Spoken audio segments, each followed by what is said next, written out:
नमस्कार सर, स्वागत है आपका फाइनेंशियल फ्रीडम पाने के सफ़र पर। दोस्तों, आर्थिक आज़ादी सबके जीवन में आए, इसलिए मैं अपनी जानकारियां आप तक लाता रहता हूं।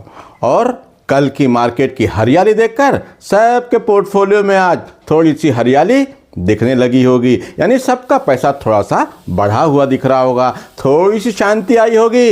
लेकिन जोश में होश नहीं खोना है। जी हाँ, देखना यह है कि मार्केट की यह तेजी जो कल बनी थी, क्या ये टिकाऊ है या और मार्केट में भी कुछ करेक्शन बाकी है, इसको हम समझेंगे। लेकिन उससे पहले मेरा आपसे एक निवेदन, कृपया चैनल को सब्सक्राइब कर दीजिए और नोटिफिकेशन की बटन को ऑन करके ऑल का घंटा दबा दीजिए। और हाँ, म्यूचुअल फंड को लेके आपके मन में कोई भी सवाल हो तो कमेंट बॉक्स में जाकर लिखें, मैं आपके सारे सवाल पढ़ता हूँ और सबका जवाब देता हूँ। आज मैं बात करूँगा मार्केट में अब क्या हालात बन सकते हैं उसकी, और साथ में मैं आप लोगों के कुछ कमेंट पे भी चर्चा करूंगा। तो चलिए देखते हैं। सबसे पहले बात मैं करता हूं, जैसे मैंने कहा, जोश में होश मत खोना। कल जब मार्केट इस तरह से भागा ना, सब तरफ हरियाली, दो इंडेक्स 1000 पॉइंट से ऊपर भाग रहे हैं। लेकिन सवाल यह है कि क्या ये जो कल मार्केट की तेजी थी या स्थायी हो सकती है, इसका डिसीजन ले लेना चाहिए? क्या मार्केट का बॉटम बन गया? ऐसे बहुत सारे सवाल हम सब के मन में घूम रहे हैं। तो देखिए, इसके कारण क्या थे। एफआईज की खरीदारी कल हुई 8,758 करोड़ रुपए की विदेशी निवेशकों ने यहां पर खरीदारी की टोटल, तो इसके कारण भी हुआ। लेकिन एफआईज एक दिन खरीदते हैं, 2 दिन रुक जाते हैं, फिर एक दिन खरीदते हैं, फिर 2 दिन रुक जाते हैं, फिर तीसरे दिन बेच देते हैं। तो अभी लगातार अगर वो कुछ दिन और खरीदारी करते हैं, तब मुझे लगेगा कि वो एफआईज वापस इंडिया में पैसा लगाने के लिए तैयार हो गए।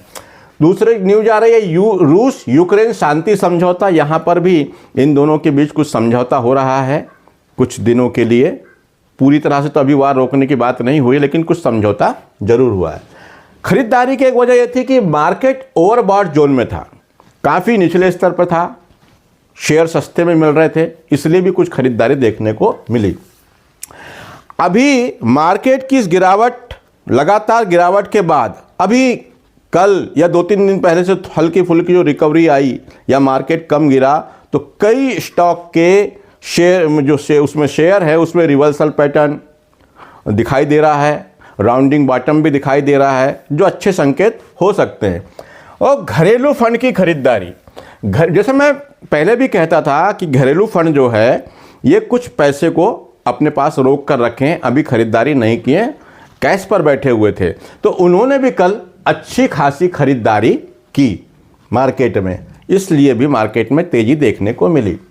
आरबीआई डालेगा 50,000 करोड़ रुपए मार्केट में। लिक्विडिटी को, उसकी समस्या को खत्म करने के लिए, लिक्विडिटी बढ़ाने के लिए आरबीआई, भारतीय रिजर्व बैंक 50,000 करोड़ रुपए फिर डालने वाला है, जिससे मार्केट में लिक्विडिटी बढ़ेगी, लोगों के हाथ में पैसा आएगा।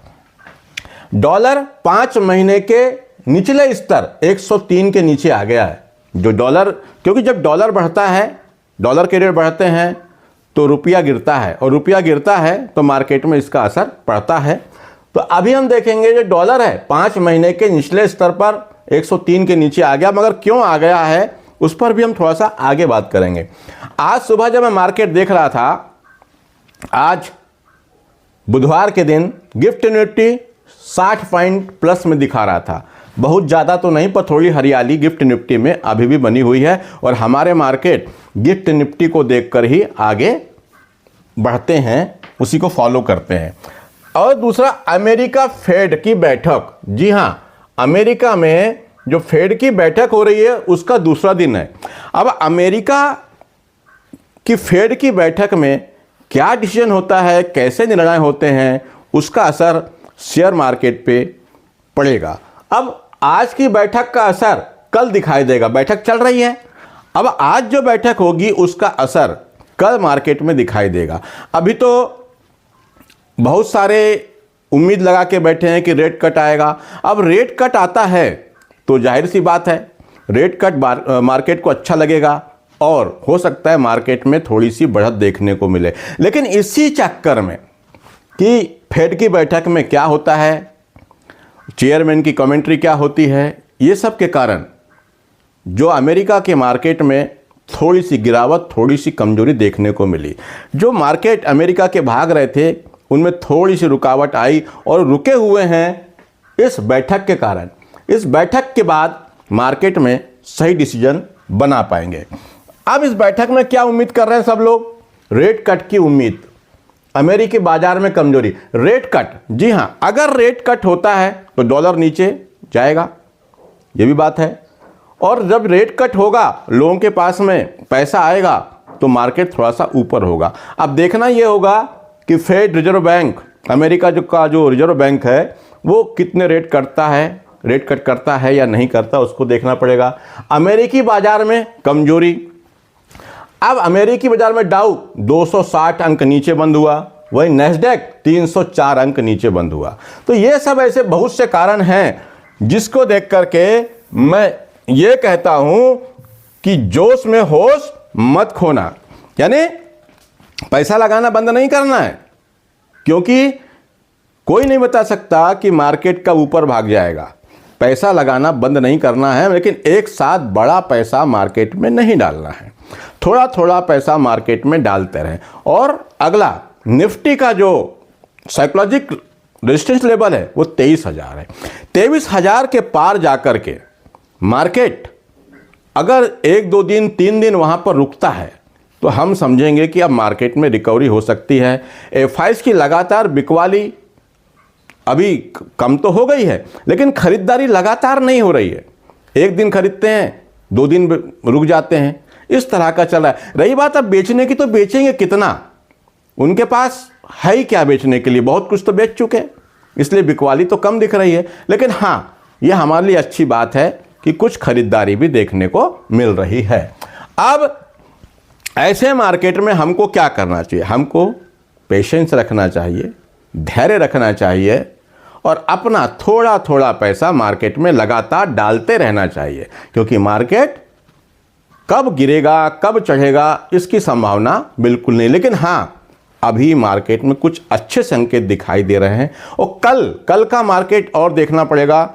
आज की अमेरिका की न्यूज़ जो आएगी फेड की बैठक के बाद, उनकी जो वहाँ के चेयरमैन की कमेंट्री होगी, वो क्या देते हैं, किस तरह का उनका बयान आता है, उस सब पे डिपेंड करेगा कि मार्केट किस तरफ जाने वाला है। चलिए, अब मैं इतना ही कहूँगा कि अपने पैसे को थोड़ा थोड़ा म्यूचुअल फंड में लगाते रहें, किसी भी गिरावट से डरने की आवश्यकता बिल्कुल नहीं है। अब मैं कुछ कमेंट पर आता हूँ, तो कमेंट मेरे सामने मैं ले लेता हूँ। देखिए, एलियाज खान सर लिखते हैं, एसबीआई कॉन्ट्रा 18 साल के लिए, HDFC flexi, Motilal Oswal mid cap 18 साल के लिए, टाटा स्मॉल कैप 35 साल के लिए, कैसे फंड हैं? बिल्कुल सर, ये सारे फंड आपके अच्छे हैं। कॉन्ट्रा है, फ्लेक्सी है, मिड कैप है, स्मॉल कैप है, बहुत बढ़िया है सर। और समय भी आपका काफ़ी लंबा है, आप यहाँ पर इन्वेस्ट कर सकते हैं, बढ़िया, कोई दिक्कत नहीं। और आगे अच्छा और भी है, निप्पॉन स्मॉल कैप भी है, बंधन स्मॉल कैप भी है। 500 रुपया एसआईपी करता हूँ सर, कैसा फंड है? देखिए, स्मॉल कैप 1 2 3 स्मॉल कैप लिए हैं आपने, ठीक है। अगर आपका समय लंबा है और अगर आप रिस्क ले सकते हैं, मार्केट की गिरावट, इस हुलचुल से आपको डर नहीं लगता, तो आप यहाँ पर बने रह सकते हैं। राजेश पटेल सर लिखते हैं, sir please review my portfolio, can't small cap, Nippon small cap, axis small cap, Tata small cap, Mirae Asset mid cap, HDFC mid cap. 25,000 रुपये महीने की आपकी एसआईपी जाती है 15 साल के लिए। देखिए सर, आपके पास स्मॉल कैप ज़्यादा हैं, 1 2 3 4 स्मॉल कैप लिए हैं आपने।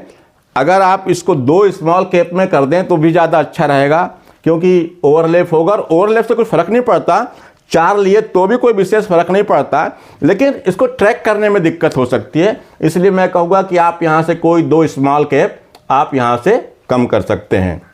अगले सवाल पे आता हूँ, बबलू महतो सर, ये लिखते हैं, सर एचडीएफसी म्यूचुअल फंड में कौन से फंड में लगाओ, मुझे कुछ समझ में नहीं आ रहा, मुझे कोई रास्ता बताएं 25 साल के लिए। देखिए सर, बबलू महतो जी, आपने ये नहीं लिखा कि आपके पास पहले से फंड हैं या आप नए नए म्यूचुअल फंड में इन्वेस्ट करना चाह रहे हैं। देखिए, उसके बिना कुछ भी बताना थोड़ा संभव नहीं होता। 15 साल 25 साल तो लिखा है आपने, लेकिन फिर भी मैं कहूँगा अगर आप HDFC ही की बात कर रहे हैं तो मैं ये कहूँगा कि HDFC का स्मॉल कैप ले सकते हैं या HDFC mid cap opportunity fund भी आप ले सकते हैं। लेकिन फिर मैं वही कहूँगा कि एक ही फंड, एक ही AMC, जैसे आप कह रहे हैं HDFC के ही सारे फंड नहीं लेना है, अलग अलग AMC के फंड होना चाहिए, अलग अलग कैटेगरी के फंड होना चाहिए। चलिए सर, आपको जवाब मिल गया होगा। शंभू शर्मा जी लिखते हैं LIC का FD प्लान निवेश प्लस 749 5 ईयर में सरेंडर वैल्यू भी डबल का वादा किया, क्या सही है? ये यूलिप प्लान है। देखिए सर, मुझे तो ये सब प्लान समझ में नहीं आते, आम आदमी की समझ में ही नहीं आते। ये लोग इतने सारे उसके अंदर पेंच फंसा के रखते हैं, और ये जो कह रहे हैं ना कि डबल सरेंडर वैल्यू भी डबल, ये मुझे नहीं लगता। आपने जिससे प्लान लिया उससे और समझ लें। लेकिन देखिए, आपका जवाब मैं इसलिए भी सही नहीं दे पाऊंगा क्योंकि आपने यहां पर देखिए, अब इसी में 1 2 3 4 ये 4 प्रकार के प्लान हैं इसी के अंदर में। अब आपने जिससे ये प्लान लिया है उसने आपको कौन सा प्लान बेचा? ग्रोथ फंड बेचा, बैलेंस एडवांटेज वाला बेचा, सिक्योर्ड वाला बेचा कि बॉन्ड वाला बेचा? ये सब अलग अलग हैं, कुछ लो रिस्क हैं, कुछ मीडियम रिस्क हैं।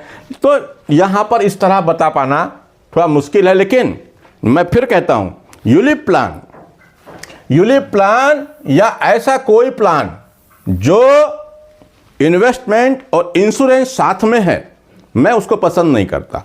इंश्योरेंस और इन्वेस्टमेंट दोनों को अलग अलग ही रखना चाहिए। इस पर भी मेरा एक सेपरेट वीडियो भी है यूलिप प्लान पर, उसको भी आप जाके देख सकते हैं, 3-4 दिन पहले ही पब्लिश हुआ है। अब निर्णय आपका है कि आपको क्या करना है। बाकी आप देख सकते हैं, अब ये सब इतने सारे में से आपने कौन सा प्लान इसमें से चूज़ किया है। बाकी मुझे यूलिप बहुत अच्छे नहीं लगते, उसकी बजाय मैं इन्वेस्टमेंट के लिए म्यूचुअल फंड को चुनूंगा, गोल्ड को चुनूंगा, गोल्ड फंड चुनूंगा, और बीमा के लिए मैं टर्म प्लान को चूज़ करूंगा। बाकी आपकी मर्जी, पैसा आपका है। दोस्तों, म्यूचुअल फंड को लेके आपके मन में कोई भी सवाल हो तो कमेंट बॉक्स में जाकर लिखें, मैं आपके सारे सवाल पढ़ता हूं और सबका जवाब देता हूं। चैनल को सब्सक्राइब करना मत भूलिए और अपने दोस्त भाई व्हाट्सएप यूनिवर्सिटी में इसे जरूर शेयर कीजिए। आज के लिए इतना ही। नमस्कार, जय हिंद।